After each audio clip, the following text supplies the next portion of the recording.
ఇప్పుడే జీ5 app download చేయండి. చూడండి మీ ఫేవరెట్ టీవీ షోస్ ఎప్పుడైనా ఎక్కడైనా. అమ్మ మీద మమకారం చావకపోయి ఉంటే నువ్వు కూడా గీత దాటి అవతలికి వెళ్ళిపోవచ్చు రామా.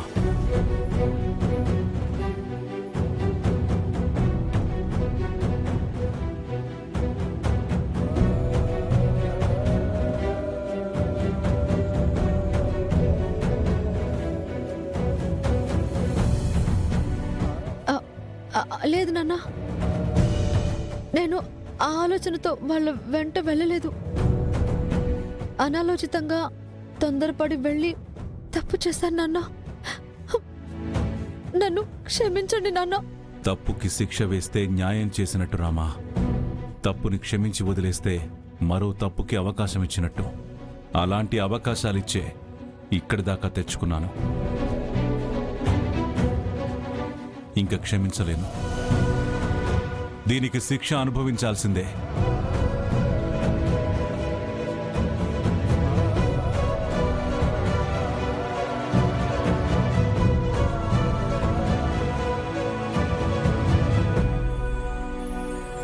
ఏమండి, ఈ ఒక్కసారికి క్షమాపణతో వదిలేయండి బిడ్డని. అమ్మా,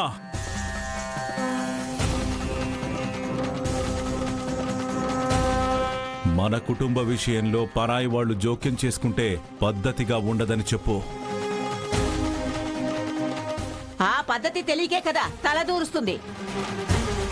వింటున్నావుగా నా కొడుకు చెప్తుంది. ఇప్పటికైనా మా ఇంటి విషయాల్లో తలదూర్చకు. కావాలంటే ఉందిగా నీ చెల్లెలి కూతురు. ఆ చెల్లెలి కూతురికి వేలు పెట్టి చూపించి కాస్త పద్ధతి నేర్పించు. మా పిల్లతో కలవద్దని. రామా, నాన్న, నా మాట మీరి వాళ్లతో కలిసినందుకు, వాళ్లతో మాట్లాడినందుకు నువ్వు ఒకరోజు మొత్తం భోజనం ముట్టకూడదు.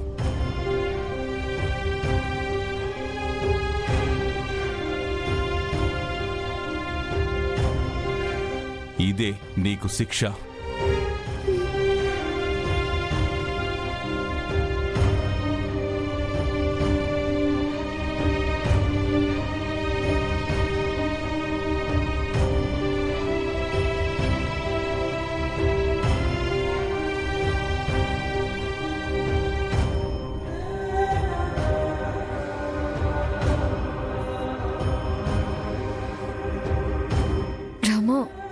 నిజం చెప్పి నువ్వు తప్పించుకునే అవకాశం ఉండి కూడా నింద నీ మీద ఎందుకు వేసుకున్నావు? ఇప్పటికే మీరు చేసిన పని వల్ల నాన్న మిమ్మల్ని పరే వాళ్ళలా చూస్తున్నారు. ఇంకా మీరు నన్ను బలవంతంగా హాస్పిటల్కి తీసుకువెళ్లారన్న నిజం చెప్తే ఆ ద్వేషం మీపై మరింత పెద్దదవుతుంది. ఈ దూరం ఇంకా పెరిగిపోతుంది. అందుకే ఈ తప్పుని నా మీద వేసుకున్నాను. ఇక నుండైనా శౌర్య సార్ కోసం ఈ రాయభారం నడపడం ఆపేయండి. నన్ను ఇలాగే ఉండనివ్వండి.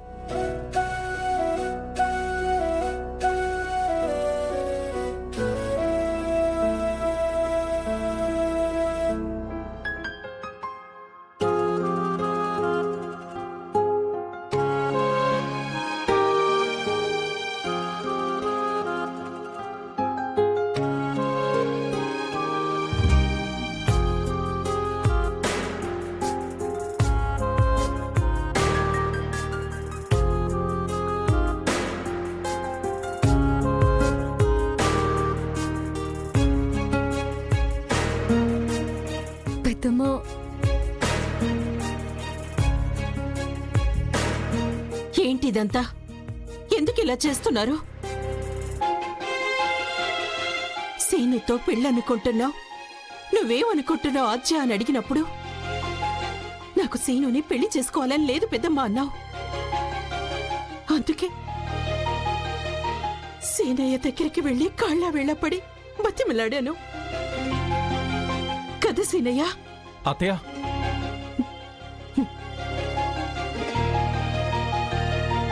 కానీ రామాతో పెళ్లి ఒప్పుకున్న సీనయ్య పెళ్లి పీటల మీద కూర్చోలేదు. అన్ని మాటలు చెప్పిన నువ్వు మాట మీద నిల్చోలేదు. పైగా పరువు తీసేలా మీ పార్టీకి మీరు పెళ్లి చేసుకుని వచ్చేశారు. అయినా కూడా నేను మీ పెళ్లిని అర్థం చేసుకున్నాను. అప్పుడు కూడా నీ వెనకే నుంచున్నా. ఇప్పుడు భర్తకు పిట్టకు దూరమై ఉంటున్నా. కానీ మీరు చేస్తున్న పనులు చూస్తుంటే తల్లికి దూరంగా ఉంటున్న నా రామ తండ్రి కూడా దూరం కావాల్సి వస్తుందేమోనని భయం వేస్తోంది.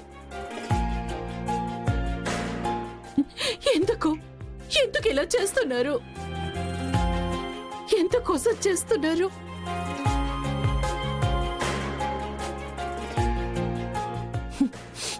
ఇప్పటికే దిద్దుకోలేని తప్పు చేశారు.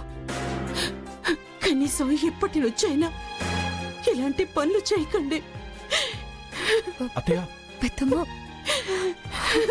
అత్తయ్య,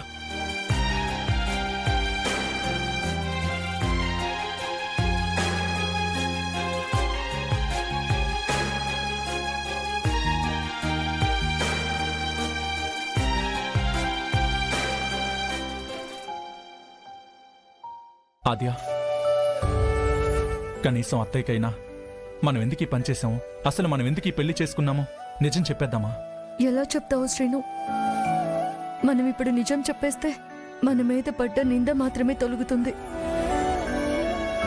ప్రాబ్లం సాల్వ్ అవ్వదు, పరిస్థితి మారదు. పైగా అనవసరంగా రామలక్ష్మిని చిక్కులోకి నెట్టేసినట్టు అవుతుంది. మనం ఇప్పుడు మంచి చేసి మాట పడుతున్నాము, కానీ నిజం చెప్తే నిజంగానే మనం తప్పు చేసిన వాళ్ళం అవుతాం. ఇప్పుడే కాదు శ్రీను, ఇంకెప్పుడు తొందరపడి నిజం చెప్పాలనే ఆలోచన చేయకు. ఎవరి దగ్గర నోరు జారే ప్రయత్నం అస్సలు చేయకు.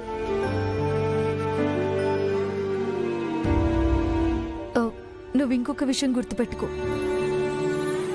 మనం నిజం చెప్తే రామలక్ష్మి నమ్మలేదు, మిగతా వాళ్ళు ఎందుకు నమ్ముతారు?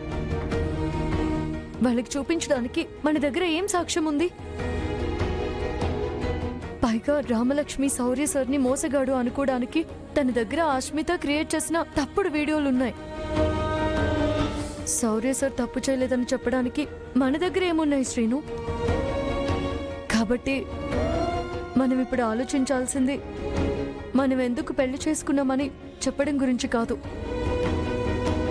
రామలక్ష్మిని శౌర్య సార్ని ఎలా కలపాలి అనే విషయం పైన శ్రద్ధ పెట్టాలి. అందులో మనం సక్సెస్ అయితే ఇక మన సమస్య తీరిపోయినట్టే.